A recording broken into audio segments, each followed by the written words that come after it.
되었음에 모든 사람과 더불어 화평함과 거룩함을 따르라. 그러니까 우리는 먼저는 이제 가정의 구성원들이죠. 부부와 부모 자녀 간에 화평하고 거룩해야 돼요. 여러분들의 가정이 화평하고 거룩하시기를 축복합니다. 네. 우리의 가정이 화목하고 화평해야 돼. 웃음소리가 넘쳐나고 막 모이고 싶고 만나고 싶고 같이 있으면 너무 좋고 평화롭고 그리고 거룩해야 돼요. 가정이 깨끗하고 또 개개인이 깔끔하고 영육 간에 거룩해야 된다. 근데 가정에서 더러운 말들이 오가고 서로에 대한 나쁜 마음들이 오가고 가정이 더럽혀져 있고 질서가 없고 서로가 서로를 의심하고 불편해한다면 그 가정은 천국이 아니라 지옥 같은 가정이 되겠죠. 그런데 하나님의 말씀은 무엇이냐? 그런 가정들이 화평하고 거룩하게 변화될 수 있다는 것을 하나님께서 말씀하고 계신 것입니다. 그러니까 화평함과 거룩함이 없는 가정은 주님을 보지 못한다는 거예요. 반대로 화평함과 거룩함이 있는 가정 가운데에는 예수님을 봅니다. 자녀가 부모를 보면서 예수님을 느끼고 또 부모들도 자녀를 보면서 예수님을 볼 수 있어요. 또 부부간에도 서로를 바라보면서 예수님의 모습을 볼 수 있습니다. 왜냐하면 우리는 다 하나님의 형상으로 지음받은 하나님의 자녀들이기 때문입니다. 그래서 우리가 잘 하나님의 이 은혜 안에서 잘 살아가면 우리를 통해서 언뜻 예수님의 모습이 보이게 되는 거예요. 15절에 너희는 하나님의 은혜에 이르지 못하는 자가 없도록 하고 또 쓴뿌리가 나서 괴롭게 하여 많은 사람이 이로 말미암아 더럽게 되지 않게 하며 거기 쓴뿌리에 동그라미를 쳐보세요. 우리는 다 하나님의 은혜를 받아야 되고 은혜에 미쳐야 돼요. 근데 그 하나님의 은혜에 이르지 못하도록 하나님의 은혜가 우리 가정 가운데 흐르지 못하도록 막는 그 장애물이 무엇이에요? 그것이 바로 쓴뿌리다. 눈에 보이지 않지만 누구의 삶이나 또 어떤 가정이나 다 가지고 있는 쓴뿌리가 있는데 이 쓴뿌리가요 어떻게 하냐면 나와가지고 많은 사람들을 더럽힌다. 사람들을 더럽히고 나의 인생을 또 내 주변의 사람들을 더럽히는 쓴뿌리, 이것을 꼭 오늘 이 시간에 우리가 찾고 또 이것을 제거하는 시간이 되기를 바랍니다. 예. 이런 거죠. 이렇게 겉으로 보기에는 되게 행복해 보이고 문제가 없어 보이고 화목해 보이는 그런 가정 안에도요 은밀하게 저런 쓴뿌리들이 올라와. 나도 모르게 저게 자라가지고요 우리가 뿌리가 내리면 결국에 그 위로 뭐가 자라요?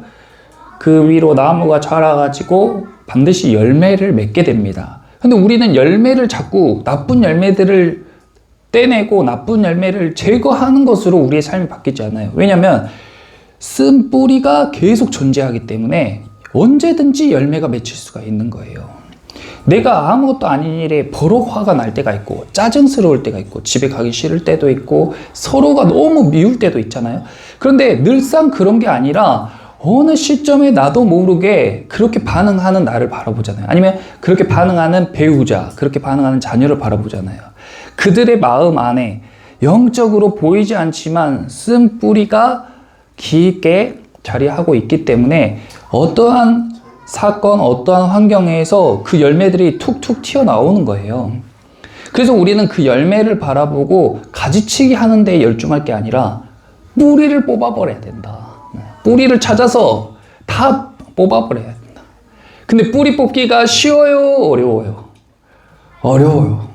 칡 같은 거, 그리고 오래된 나무, 특별히 어렸을 때부터 깊이 자란 쓴뿌리 이런 건 아주 우리 내면에 또아리를 틀고 있는데 그거를 다 찾아가지고 그걸 어설프게 쳐서 뽑아버리면, 급한 마음에 막 힘껏 뽑아버리면 어때요? 뿌리가 남아가지고 또 자라요. 또 자라. 그러니까 그것을 조심스럽게 파가지고 아주 깊이까지 다 드러내야 되는데 그 작업이 엄청나게 어려운 작업입니다. 근데 그래도 해야 돼요. 그럼에도 불구하고 그것을 해내야 돼요. 오늘은 우리가 성경에서 이 쓴뿌리를 가정 가운데 제거함으로 인해서 하나님이 빚으시는 아름다운 가정이 된 한 예를 함께 나눠볼 텐데, 그 가정이 어디냐면 창세기에 나오는 이 야곱의 가정이에요. 야곱이라는 사람이 있습니다. 창세기에. 이 야곱이라는 사람이 어렸을 때 자기 부모님이 집에서 떠나가지고 아무것도 없이 빈털터리 몸만 가지고 자기 삼촌 집으로 갔어요. 삼촌 라반의 집으로 가가지고 이제 삼촌 저도 이제 성인 됐는데 일 좀 시켜주세요 하니까 삼촌이 그래 그러면 나를 도와서 일을 해봐라. 그래가지고 양과 염소를 이렇게 기르는 그런 목축업을 같이 도와드렸습니다. 근데 이 당시는 결혼을 하려면 돈을 신부 측 집에다가 돈을 많이 주고 신부를 거의 사듯이 데리고 오는 그런 풍습이 있었죠.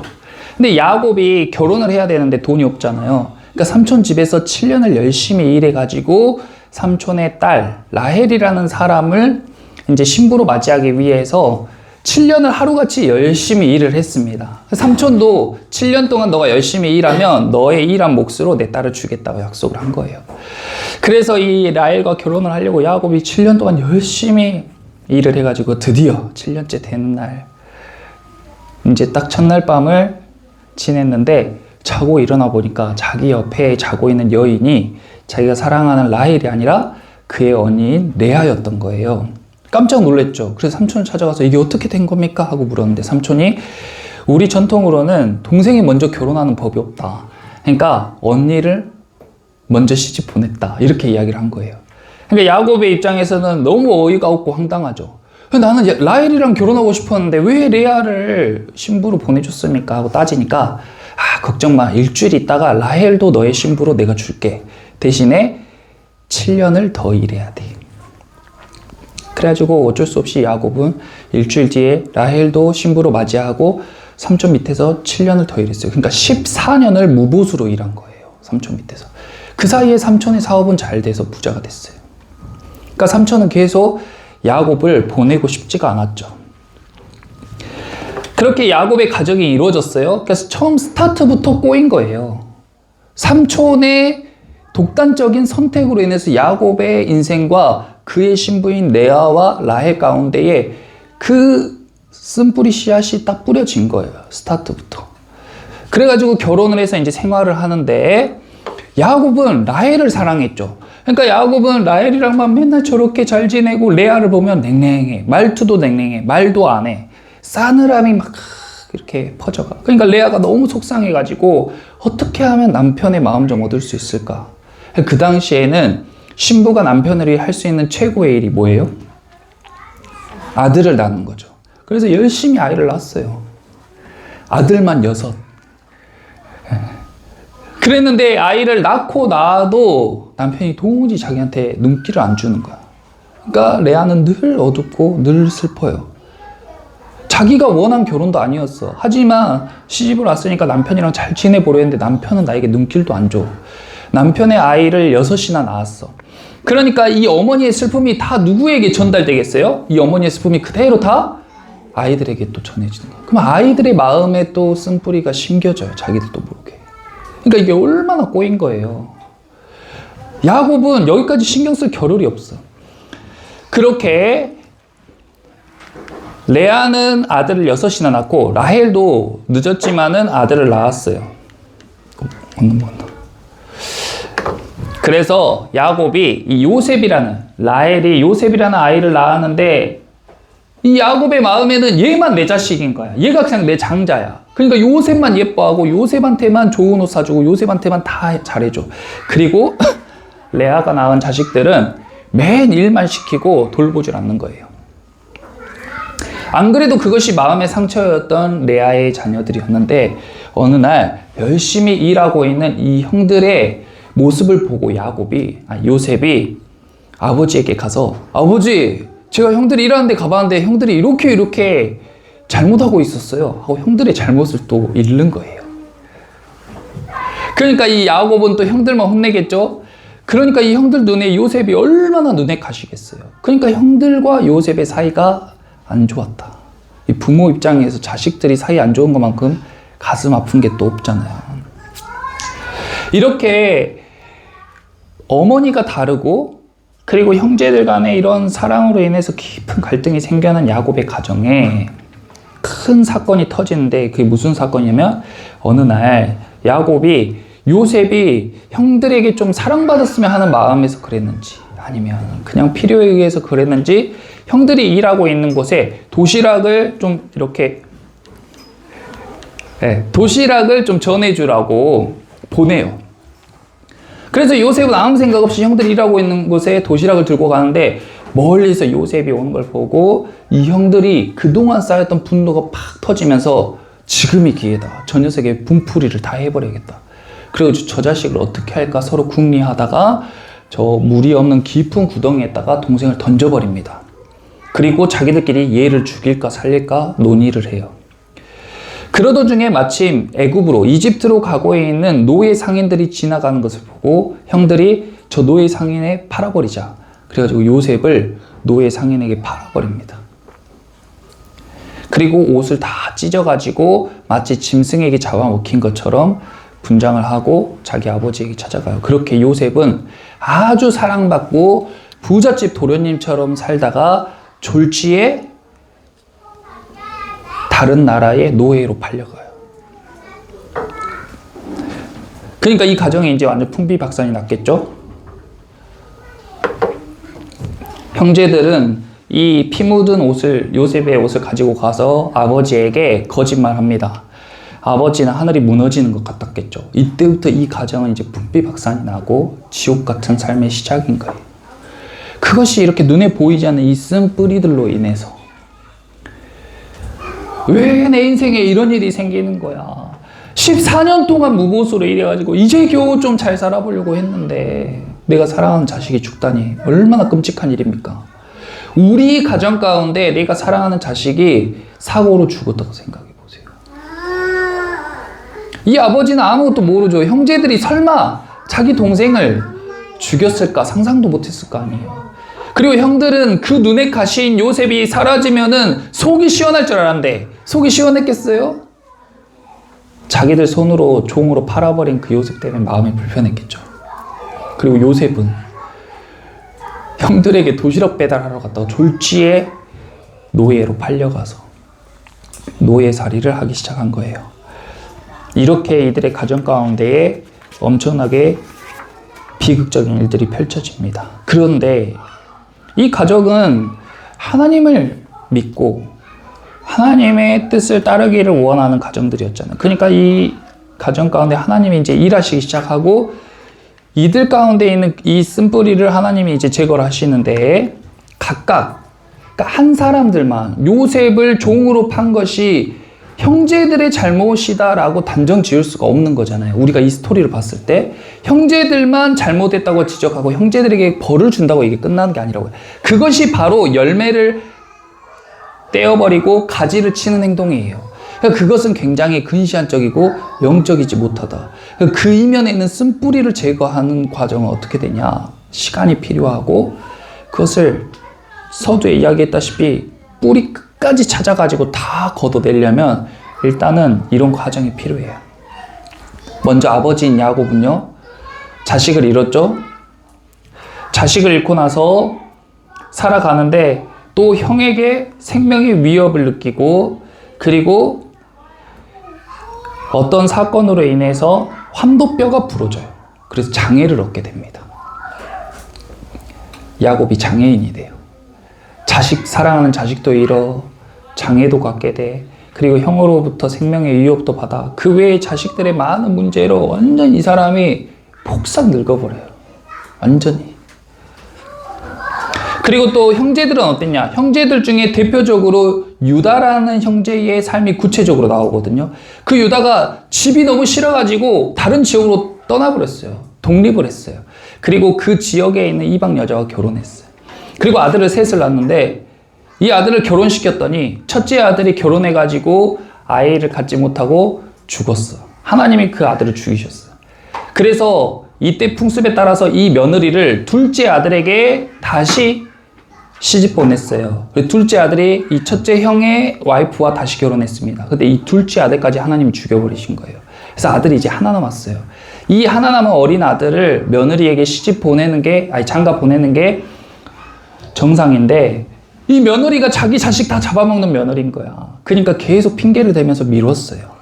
그렇게 미루다가 나중에 몸을 파는 여자인 줄 알고 어떤 여자와 유다가 관계를 맺었는데 그게 자기 며느리였던 거예요. 며느리가 하도 아들을 안 주니까 몸을 파는 여자로 변장해가지고 자기 시아버지와 관계를 맺었어요. 아이가 생겨버려요. 그러니까 완전 막장 중에서도 막장이죠. 형제들은 그렇게 또 각자 어려운 시간을 보내게 되고, 그리고 아무 잘못이 없는 것 같지만 어떻게 보면 이 사건의 큰 원인을 제공했던 요셉도 아무 잘못이 없는 게 아니에요. 눈치가 있어야지 사람이. 형제들의 상황을 뻔히 알면서 자기는 해맑게, 형, 왜 그렇게 안 예쁜 옷만 입고 다녀? 형, 왜 그렇게 잘못해? 일하면서 왜 그렇게 해? 왜 아빠는 형들을 안 좋아해? 이렇게 눈치 없는 말을 하고 공감하지 못하고 다른 사람들이 이해하지 못하는 이 요셉의 삶 가운데 자기는 아무 잘못 없는데 이렇게 큰 비극이 찾아왔다고 생각하는 사람들 있잖아요. 그렇지가 않아요. 자기가 다 원인 제공한 겁니다. 그래서 이 요셉이 남의 집에 노예로 끌려가가지고 노예살이를 하는데 그 과정에서 누명을 써가지고 또 감옥까지 가게 돼요. 그러니까 왜 내 인생에 이런 비극 같은 일이 계속 생기냐 생각할 수 있는데 이 시간이 약 10년 이상이거든요. 이 10년이 넘는 시간 동안 하나님이 이 요셉을 다듬으시는 거예요.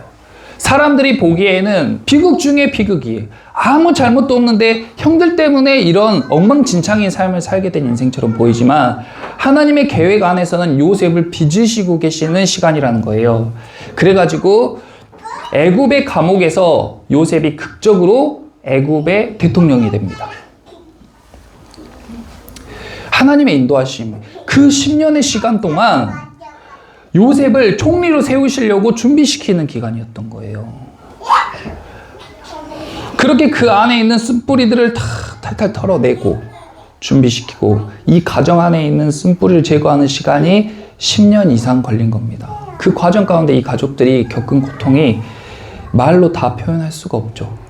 근데 이 시간 동안에 이들이 다듬어진 거예요. 그리고 어느 날 이제 이 지역에 큰 흉년이 찾아오게 됩니다. 이 지역에 큰 흉년이 찾아오게 되는데 이 흉년으로 인해서 야곱의 가정도 다른 사람들과 같이 이집트로 식량을 구하러 가야 했어요. 그래서 야곱은 자기 자식들을 애굽으로 보냅니다. 가서 우리 가족을 위해서 식량을 좀 구해와라.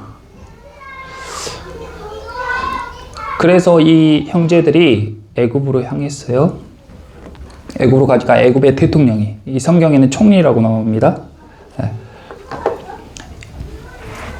이 애굽의 대통령이 딱 이렇게 있는 거예요. 그러니까 그 쳐다도 못 보고 이렇게 굽신굽신하면서 가죠. 왜냐하면 이 총리의 말 한마디면 자기들은 그냥 죽어도 아무도 토를 달 수가 없는 그렇게 막강한 권력과 힘을 가진 자였기 때문에 벌벌 떨면서 총리님 저에게 먹을 것 좀 주세요. 저희가 가진 돈, 우리가 가진 땅, 필요하다면 우리의 재산과 내가 종으로 살더라도 괜찮으니까 먹을 걸 달라고 이야기를 합니다. 그래서 이 애굽의 총리가 먹을 걸 주죠. 그 과정에서도 몇 번의 과정이 있었고 한두 번에 끝나는 게 아니라 몇 해를 거쳐서 이 총리와 이 형제들의 만남이 진행이 돼요. 그리고 나서 이 형제들이 나중에 이 총리의 정체를 알게 되는데 이 애굽의 대통령, 애굽의 총리인 사람이 자기가 팔아넘겼던 동생 요셉이었던 거예요. 근데 만약에 이 가정 가운데 이 쓴뿌리가 제거되는 시간이 없이 그런 과정이 없었다면 여러분이 만약에 요셉이었다면 이 형제들에게 어떻게 했겠어요? 제가 만약에 예수님을 알지 못하고 예전 성품대로 살았더라면, 내가 요셉이었으면 할 수 있는 최대한 고통스러운 방법으로, 최대한 비참한 방법으로 형제들을 다 벌줬을 거예요. 먹을 걸 주지 않아서 굶겨 죽일 수도 있고, 아니면 극형에 처했을 수도 있고, 아니면 가족들을 다 풍비박산 낼 수도 있었을 거예요. 형제들도 그렇게, 요셉이 자기한테 그렇게 해도 이해했을 거란 말이에요. 그런데 이 요셉이 그렇게 하지 않고 형제들을 딱 만났을 때에 어떻게 되어 있냐면, 창세기를 한번 봐볼게요. 창세기 45장. 성경 맨 앞에 창세기 45장. 이것이 쓴뿌리가 제거된 사람의 말과 행동이다. 이 진짜 꼴도 보기 싫은, 이 사람들 때문에 내가 졸지에 종살이를 하게 됐는데, 우리 가족이 다 망했는데, 내가 완전 거지처럼 살아야 했는데, 내가 스트레스 받아서 병을 얻게 됐는데, 내가 죽을 위기에 처했는데, 그런 사람들이 나에게 먹을 걸 달라고 왔을 때에 요셉이 그들에게 뭐라고 말했는가? 45장 4절에서 8절 같이 한번 읽어볼게요. 요셉이 형들에게 이르되 내게로 가까이 오소서. 그들이 가까이 가니 이르되 나는 당신들의 아우 요셉이니 당신들의 애굽의 판자라. 당신들이 나를 이곳에 팔았다고 해서 근심하지 마소서. 한탄하지 마소서. 하나님이 생명을 구원하시려고 나를 당신들보다 먼저 보내셨나이다. 이 땅에 2년 동안 흉년이 들었으나 아직 5년은 밭갈이도 못하고 추수도 못할지라. 하나님이 큰 구원으로 당신들의 생명을 보존하고 당신들의 후손을 세상에 두시려고 나를 당신들보다 먼저 보내셨나니. 아멘. 그런즉 나를 이리로 보낸 이는 당신들이 아니요 하나님이시라. 내가 이 고생한 거, 내가 이렇게 산 거, 내가 아픈 거, 내가 가난한 거, 그냥 한 장 넘겨주세요. 네. 내가 그렇게 노예살이 한 거, 내가 거기서 억울한 누명을 쓰고 감옥에 간 거, 죽을 위기에 처했던 거, 배고프고 굶주린 거, 비참했던 거, 억울했던 거, 당신들 때문이 아니라 하나님께서 나를 거기로 보내신 거다. 하나님이 생명을 구원하시려고. 이런 말이 어떻게 나와요? 이런 깨달음이 어떻게 나오냐고요. 여러분 한번 생각해 보세요. 우리의 과거를 생각해 보세요.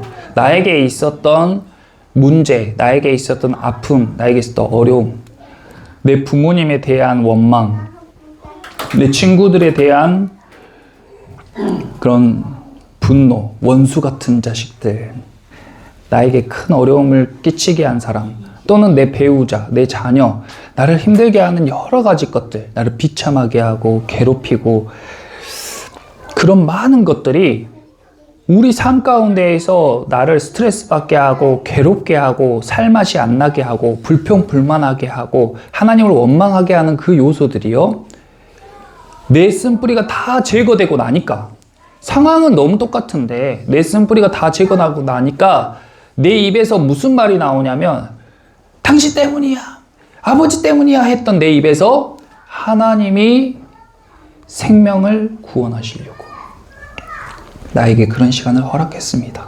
아버지 탓이 아닙니다. 어머니 탓이 아닙니다. 친구야, 너 탓이 아니야. 와이프 탓이 아니고 남편 탓이 아니고 자녀 탓이 아니더라. 근데 어떻게 그게 돼요? 절대로 될 수가 없는 거예요. 될 수가 없는 거예요. 근데 하나님이 하시면 능치 못하시는 것이 없는 줄 믿습니다. 요셉도 하나님이 하셨으니까 감옥에서 애굽이라는 큰 나라의 총리가 됐죠. 지금 우리가 사는 시대로 이야기를 하자면 꽤 괜찮은 집안에서 잘 먹고 잘 사던 친구가 친구들의 모함과 오해로 징역을 살게 된 거예요. 그래서 징역을 가가지고 10몇 년 징역 살다가 나왔는데 학교도 제대로 졸업 못하고 공부도 제대로 못하고 징역을 살다가 나왔는데 미국의 대통령이 된 거랑 똑같은 거란 말이에요. 그런 일이 있을 수가 있냐고요. 우리가 사는 시대에. 근데 하나님이 하시면 그런 일이 있을 수 있다. 그리고 그 사람을 통해서 전 세계 사람들이 큰 위기에 처하게 되는데 그들의 생명을 구원하는 그 일, 그 중요한 일을 시키려고 그 사람을 10몇 년을 준비시켰다는 거예요. 하나님의 섭리와 계획하심이. 우리가 지금 이 처음 사랑교회에 모여서 예배하는 거, 처음에는 아주 단순하게 나 잘 먹고 잘 살고 그냥 내가 살아가는데 약간의 평안과 위안을 얻기 위해서, 아니면 우리 가족이 그냥 잘 살려고, 아니면 내가 지금 기도할 제목이 있는데 그 기도의 제목을 하나님이 이루어주시면 좋겠다, 이런 마음에서 올 수 있어요.